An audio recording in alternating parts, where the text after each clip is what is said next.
انتظار ہے.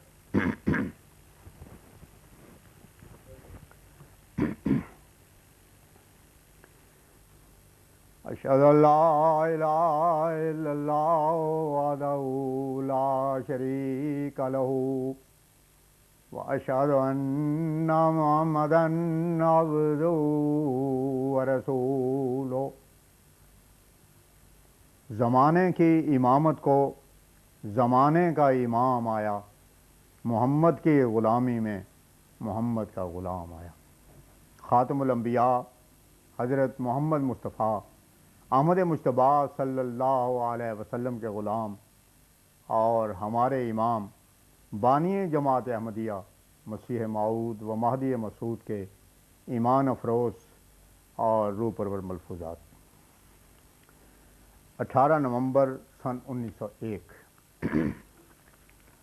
حضرت اقدس نے سیر سے واپسی پر حضرت نواب محمد علی خان صاحب مارید کوٹلیوی کو خطاب کرتے ہوئے ارشاد فرمایا، میں سنتا رہتا ہوں کہ آپ اپنے اعزہ کو وقتاً فوقتاً تبلیغ کرتے رہتے ہیں. یہ بہت ہی عمدہ بات ہے. ہر وقت انسان کو فکر کرنی چاہیے کہ جس طرح ممکن ہو عورتوں اور مردوں کو اس امر الہی سے اطلاع کر دے. حدیث میں آیا ہے کہ اپنے قبیلے کا شیخ اسی طرح سوال کیا جائے گا جیسے کسی قوم کا نبی.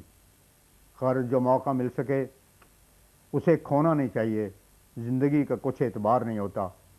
رسول اللہ صلی اللہ علیہ وسلم کو جب وہ انذر عشیرتک الاقربین کا حکم ہوا تو آپ نے نام بنام سب کو خدا کا پیغام پہنچا دیا. ایسے ہی میں نے بھی کئی مرتبہ عورتوں اور مردوں کو مختلف موقعوں پر تبلیغ کی ہے اور اب بھی کبھی گھر میں واز سنایا کرتا ہوں. میں نے ارادہ کیا تھا کہ عورتوں کے لیے قصے کے پیرائے میں سوال و جواب کے طور پر سارے مسائل آسان عبارت میں بیان کی جائیں، مگر مجھے اس قدر فرصت نہیں ہو سکتی. کوئی اور صاحب اگر لکھیں تو عورتوں کو فائدہ پہنچ جاوے. فرمایا عمراء بہت سے فضول خرچ رکھتے ہیں جس سے آخر کو انہیں بہت نقصان اٹھانا پڑتا ہے. اگر وہ اعتدال کے ساتھ اپنی زندگی بسر کریں تو کچھ حرج نہیں. سود کی بلا نے مسلمانوں کو بہت کمزور کر دیا ہے. یہ بنیے سود اور سود لے کر آخر ساری جائیدادوں پر قبضہ کر لیتے ہیں. فرمایا اگرچہ عورت بجائے خود پسند نہیں کرتی کہ کوئی اور اس کی سوت آوے، مگر اسلام نے جس اصول پر کثرت ازدواج کو رکھا ہے وہ تقوی کی بنا پر ہے. بعض وقت اولاد نہیں ہوتی اور بقائے نو کا خیال انسان میں ایک فطرتی تقاضا ہے، اس لیے دوسری شادی کرنے میں کوئی عیب نہیں ہوتا. بعض اوقات پہلی بیوی کسی خطرناک مرض میں مبتلا ہو جاتی ہے اور بہت سے اسباب اس قسم کے ہوتے ہیں. پس اگر عورتوں کو پورے طور پر خدا تعالیٰ کے احکام سے اطلاع دی جاوے اور انہیں آگاہ کیا جاوے تو خود بھی دوسری شادی کی ضرورت پیش آنے پر صحیح ہوتی ہیں. 19 نومبر سن 1901 فرمایا تعجب کی بات ہے یہ لوگ اسے دعوی جدید کہتے ہیں. برائن احمدیہ میں ایسے علامات موجود ہیں جن میں نبی یا رسول کا لفظ آیا ہے. چنانچہ هو الذی ارسل رسولہ بالہدی اور جری اللہ فی حول الانبیاء وغیرہ ان پر غور نہیں کرتے.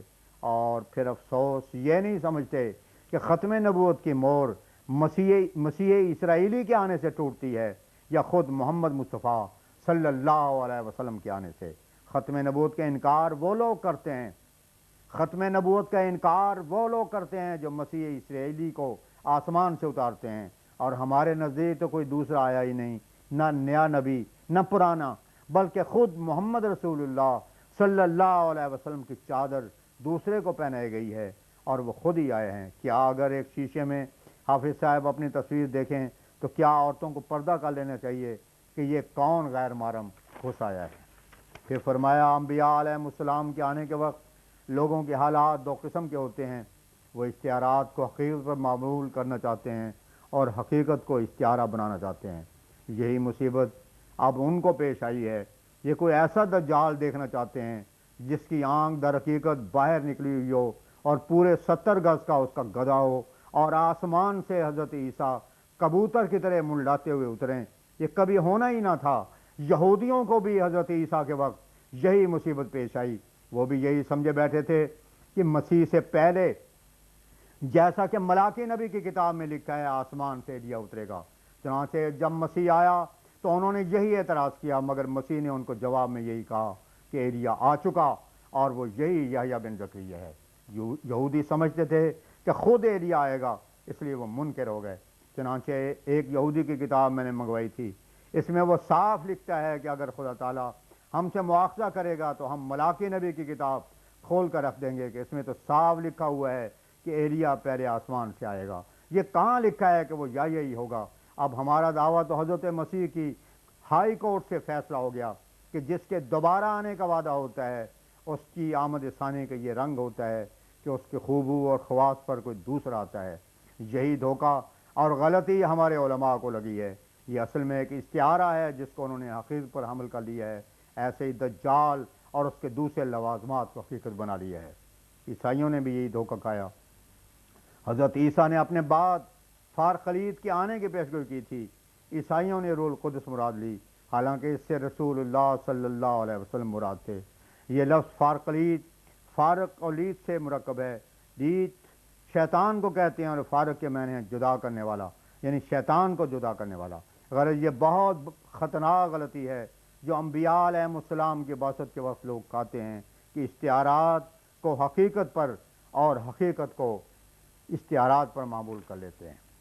20 نومبر سن 1901 حضرت مسیح موعود علیہ السلام نے فرمایا، جب انسان حجت اللہ کے مقام پر ہوتا ہے تو اللہ تعالیٰ ہی اس کے جوارے ہوتا ہے، اور سچی بات ہے کہ جب خدا تعالیٰ سے انسان پوری صلح کر لیتا ہے اور اپنی مرضی اور تمام خواہشوں اور قوتوں کو اس کے سپرد کر دیتا ہے تو خدا اس کی ساری طاقتیں ہو جاتا ہے۔ اس کی مثال اس لوہے کی سی ہو جاتی ہے جو آگ میں ڈال دیا جاوے اور خوب گرم ہو کر آگ کی طرح سرخ ہو جاوے، پھر اس میں اس وقت وہی خواص ہوتے ہیں جو آگ میں ہوتے ہیں۔ فرمایا، میں نے غور کیا ہے کہ مکر کا لفظ حضرت صلی اللہ علیہ وسلم اور مسیح علیہ السلام کے لیے قرآن میں آیا ہے، اور میرے لیے بھی یہ لفظ برہن احمدیہ میں آیا ہے۔ گویا مسیح علیہ السلام کے قتل کے لیے بھی ایک مخفی منصوبہ کیا گیا تھا، اور حضرت صلی اللہ علیہ وسلم کے لیے بھی کیا گیا تھا، اور یہاں بھی منصوبے ہوئے، اور اپنے طور پر آج کل بھی فرق نہیں کیا جاتا، مگر خدا تعالیٰ کا مکر ان سب پر غالب آیا۔ مگر مخفی اور لطیف تدبیر کو کہتے ہیں۔ لیکھ رام نے اپنے خطوط میں یہی لکھا تھا کہ خیر الماکرین سے میرے لیے کوئی نشان طلب کرو۔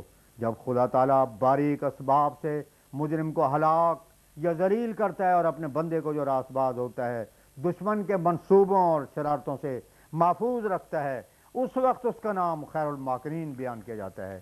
یعنی ایسے اسباب مجرم کی سزا کے لیے مہیا کرتے ہیں کہ جن اسباب کو وہ اپنے لیے کسی اور غرض سے مہیا کرتا ہے، پس وہی اسباب جو بہتری کے لیے بناتا ہے ہلاکت کا باعث بنتے ہیں۔ یہی وجہ ہے کہ مسیح کو ایسے طرز پر بچایا گیا کہ وہ اسباب جو ان کی ہلاکت کے لیے جمع ہوئے تھے ان کی زندگی کا موجب ثابت ہوئے، اور ایسے ہی حضرت صلی اللہ علیہ وسلم کو کیسے کفار مکہ کے منصوبوں سے بچا لیا گیا، اور اسی طرح پر یہاں بھی اس کا وعدہ ہے۔ اگر کوئی یوں کہے کہ وہاں ایک محفوظ کیوں نہ رکھا تو اس کا جواب یہ ہے کہ سنت اللہ یہ نہیں ہے، بلکہ خدا اپنا علم دکھانا چاہتا ہے، اس لیے وہاں سے نکال لیتا ہے۔ مکر کی حد اسی وقت تک ہے جب کہ وہ انسانی تدابیر تک ہو، مگر جب انسانی منصوبوں کے رنگ سے نکل گیا پھر وہ خارق عادت معجزہ ہوا۔ اگر ذرہ بھی ایمان کسی میں ہو تو ان امور کو صفائی کے ساتھ سمجھ سکتا ہے۔ کوئی نبی ایسا نہیں گزرا جس کے لیے ہجرت نہ ہو۔ حضرت مسیح پاک علیہ السلام کیا خوب فرماتے ہیں، قدرت سے اپنی ذات کا دیتا ہے حق ثبوت، اس بے نشان کی چہرہ نمائی یہی تو ہے۔ وآخر دعوانا ان الحمدللہ رب العالمین۔